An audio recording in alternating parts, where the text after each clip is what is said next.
भोपाल से प्रस्तुत हैं प्रादेशिक समाचार। नमस्कार, समाचारों के साथ मैं जितेंद्र रघुवंशी। पहले मुख्य समाचार। आत्मनिर्भर मध्य प्रदेश के लिए नई स्टार्टअप नीति का प्रधानमंत्री नरेंद्र मोदी 13 मई को वर्चुअल शुभारंभ करेंगे। फिल्मों की विरासत संभालने के लिए लगभग 363 करोड़ रुपए आवंटित। केंद्रीय विश्वविद्यालयों में दाखिले के लिए संयुक्त प्रवेश परीक्षा के लिए आवेदन की तारीख बढ़ाई। और प्रदेश में एकात्म पर्व के रूप में मनाई गई आदि शंकराचार्य की जयंती। अब समाचार विस्तार से। आत्मनिर्भर मध्य प्रदेश के उद्देश्यों की पूर्ति के लिए प्रदेश में एमपी स्टार्टअप नीति एवं कार्यान्वयन योजना लागू की गई है। प्रधानमंत्री नरेंद्र मोदी 13 मई को इस पॉलिसी का वर्चुअल शुभारंभ करेंगे। मुख्य समारोह इंदौर में होगा। सूक्ष्म लघु मध्यम उद्यम मंत्री ओम प्रकाश सकलेचा ने बताया कि वैश्विक आर्थिक वातावरण में हो रहे बदलाव तथा विनियामक संशोधन के साथ ही देश की नई शिक्षा नीति के दृष्टिगत नई स्टार्टअप पॉलिसी को समग्र, समेकित एवं प्रभावी बनाया गया है। मंत्री श्री सकलेचा ने बताया कि राज्य शासन का प्रयास रहा है कि नवाचार एवं उद्यमिता के माध्यम से प्रदेश के स्थानीय युवाओं के लिए अधिकाधिक संख्या में रोजगार सृजन किया जा सके। इसी श्रृंखला में स्टार्टअप नीति लागू की गई है। नीति का उल्लेखनीय पहलू यह भी है कि इसमें उत्पाद आधारित स्टार्टअप को प्रोत्साहित करने के लिए विशेष वित्तीय एवं गैर वित्तीय सुविधाओं का समावेश किया गया है। विश्वविद्यालय अनुदान आयोग ने केंद्रीय, निजी, राज्य और सम विश्वविद्यालयों में विभिन्न स्नातक पाठ्यक्रमों में दाखिले के लिए संयुक्त प्रवेश परीक्षा CUET 2022 के लिए आवेदन की अंतिम तिथि इस महीने की 22 तारीख तक बढ़ा दी है।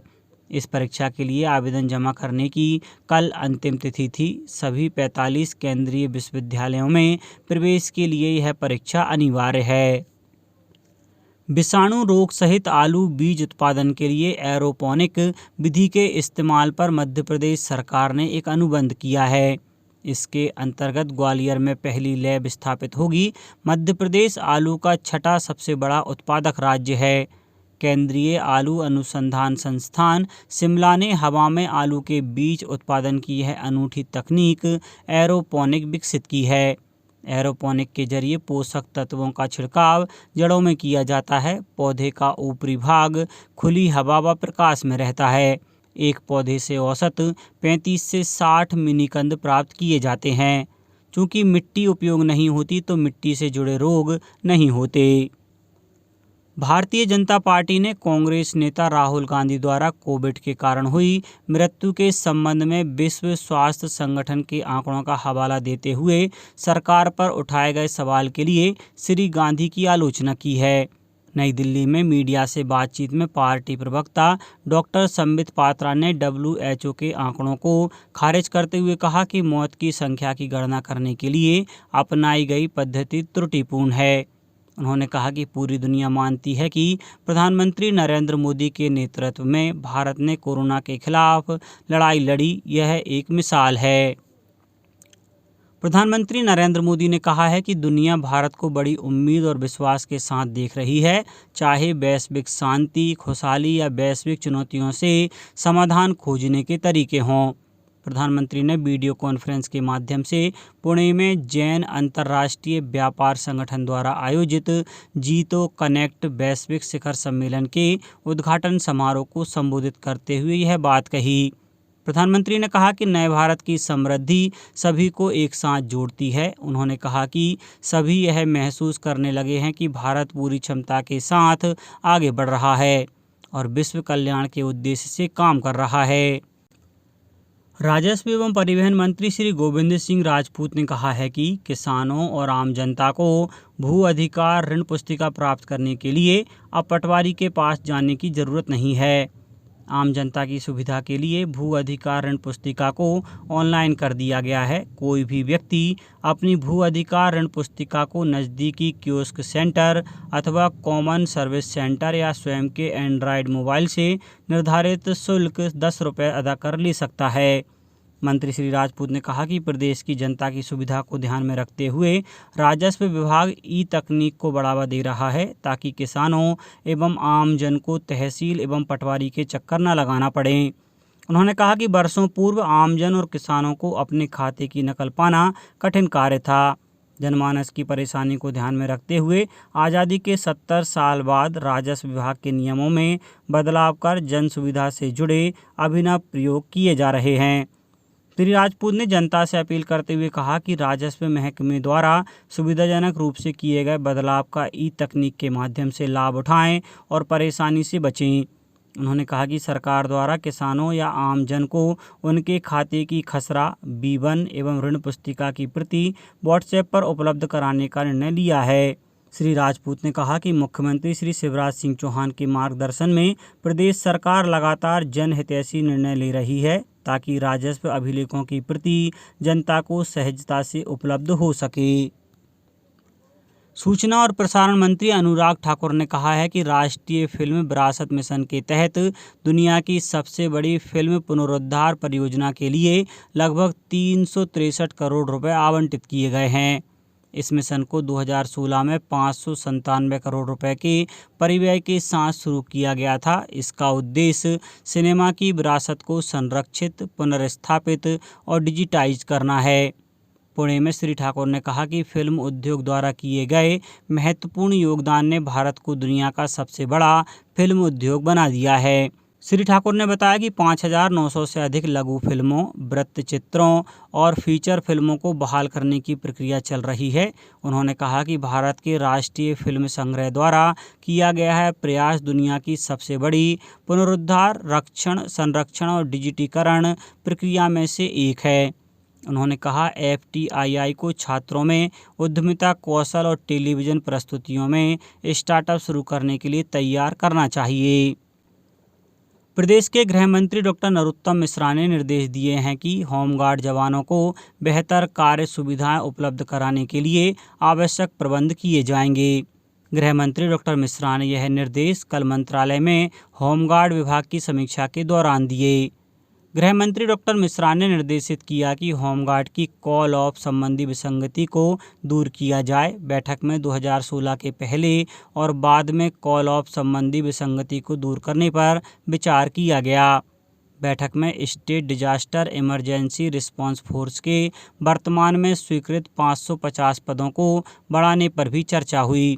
बैठक में निवाड़ी जैसे 7 नए जिलों में डिस्ट्रिक्ट कमांडेंट के नवीन कार्यालय के निर्माण पर भी चर्चा हुई। कल आदि शंकराचार्य की 1234वीं जयंती थी। आदि शंकराचार्य जयंती हर साल वैशाख महीने के शुक्ल पक्ष की पंचमी तिथि को मनाई जाती है। आदि शंकराचार्य, जिन्हें जगत गुरु शंकराचार्य के नाम से भी जाना जाता है, देश के महत्वपूर्ण धार्मिक संतों और दार्शनिकों में से एक हैं। आदि गुरु शंकराचार्य का जन्म दक्षिण भारत के केरल राज्य में नंबूदरी ब्राह्मण परिवार में हुआ था। प्रदेश में शंकराचार्य की जयंती एकात्म पर्व के रूप में मनाई गई। मुख्यमंत्री शिवराज सिंह चौहान ने अपने निवास कार्यालय में आदि शंकराचार्य के चित्र पर माल्यार्पण कर पुष्पांजलि अर्पित की। आदि शंकराचार्य का जन्म केरल के कालड़ी ग्राम में हुआ था। अद्वैत वेदांत के प्रणेता और धर्म प्रचारक आदि शंकराचार्य ने भारत के दक्षिण में रामेश्वरम में श्रृंगेरी शारदा मठ, उड़ीसा के पुरी में गोवर्धन मठ, गुजरात के द्वारका में शारदा मठ और उत्तराखंड के बद्रिकाश्रम में ज्योतिर्मठ की स्थापना की। शंकराचार्य का संसार के उच्चतम दार्शनिकों में महत्वपूर्ण स्थान है। राज्य सरकार ने खंडवा जिले में ओमकारेश्वर में नर्मदा तट पर आचार्य शंकर अंतर्राष्ट्रीय अद्वैत वेदांत संस्थान की स्थापना का निर्णय लिया है, जहां आदि शंकराचार्य की 108 फीट ऊंची प्रतिमा स्थापित की जाएगी। अब बात मौसम की। बारिश थमने के बाद मध्य प्रदेश में अब गर्मी बढ़ने लगी है। कई शहरों में रात के पारे में खासा उछाल आया है। दतिया, दमोह में गुरुवार की रात सबसे गर्म रही। यहां टेम्परेचर 28.5 डिग्री सेल्सियस पहुंच गया। दतिया में पारा 4.5 डिग्री तक बढ़ा। वहीं सागर, खंडवा, गुना, सतना में पारे में 2 डिग्री तक उछाल आया। इंदौर, ग्वालियर भी गर्म रहे। मौसम वैज्ञानिकों की माने तो अब तपन के साथ उमस मुश्किल बढ़ाएगी। मौसम वैज्ञानिक डॉक्टर पी.के. साहा ने बताया कि अगले 24 घंटे में कहीं भी बारिश होने के आसार नहीं हैं। कहीं कहीं बादल जरूर छा सकते हैं। मौसम साफ होने से गर्मी का असर बढ़ेगा। दिन के पारे में 1 से 2 डिग्री तक की बढ़ोतरी हो सकती है। भोपाल में टेम्परेचर 42 डिग्री सेल्सियस तक पहुंच सकता है। रात में पारा 27 डिग्री तक हो सकता है। इंदौर में 40 से 41 डिग्री के आसपास दिन का तापमान रहेगा। यहाँ भी रात में 26 से 27 डिग्री तक तापमान पहुँच सकता है। अब कुछ समाचार संक्षेप में। आदि जगतगुरु शंकराचार्य की जयंती कल प्रदेश में एकात्म पर्व के रूप में मनाई गई। गुना जिले में पंचायत एवं ग्रामीण विकास मंत्री महेंद्र सिंह सिसोदिया ने बमौरी क्षेत्र में 12 करोड़ 75 लाख रुपए के विकास कार्यों का भूमि पूजन एवं लोकार्पण किया। बैतूल कलेक्टर ने मुल्ताई में हरदौली जलावर्धन योजना को 31 मई तक पूर्ण करने के निर्देश दिए हैं। शहडोल जिला अस्पताल में मरीजों को डायलिसिस की सुविधा में आसानी के लिए 2 और मशीनें लगाई गई हैं। निवाड़ी जिले में महिला एवं बाल विकास विभाग द्वारा संचालित वन स्टॉप सेंटर सखी और पुलिस की ऊर्जा डेस्क के बीच बेहतर समन्वय के लिए कार्यक्रम आयोजित किया गया। आगरमालवा जिले में गठित सुशासन टीम ने जल अभिषेक अभियान के अंतर्गत अमृत सरोवर योजना के तहत 101 जल संरचनाओं के निर्माण स्थल का निरीक्षण किया और मुरैना में 13 संजीवनी क्लिनिक खोले जा रहे हैं, जहां छोटी छोटी बीमारियों का इलाज मिल सकेगा। अंत में मुख्य समाचार एक बार फिर। आत्मनिर्भर मध्य प्रदेश के लिए नई स्टार्टअप नीति का प्रधानमंत्री नरेंद्र मोदी 13 मई को वर्चुअल शुभारंभ करेंगे। फिल्मों की विरासत संभालने के लिए लगभग 363 करोड़ रुपए आवंटित। केंद्रीय विश्वविद्यालयों में दाखिले के लिए संयुक्त प्रवेश परीक्षा के लिए आवेदन की तारीख बढ़ाई और प्रदेश में एकात्म पर्व के रूप में मनाई गई आदि शंकराचार्य की जयंती। इस बुलेटिन में इतना ही। घर पर रहिए, सुरक्षित रहिए और सुनते रहिए प्रादेशिक समाचार। नमस्कार।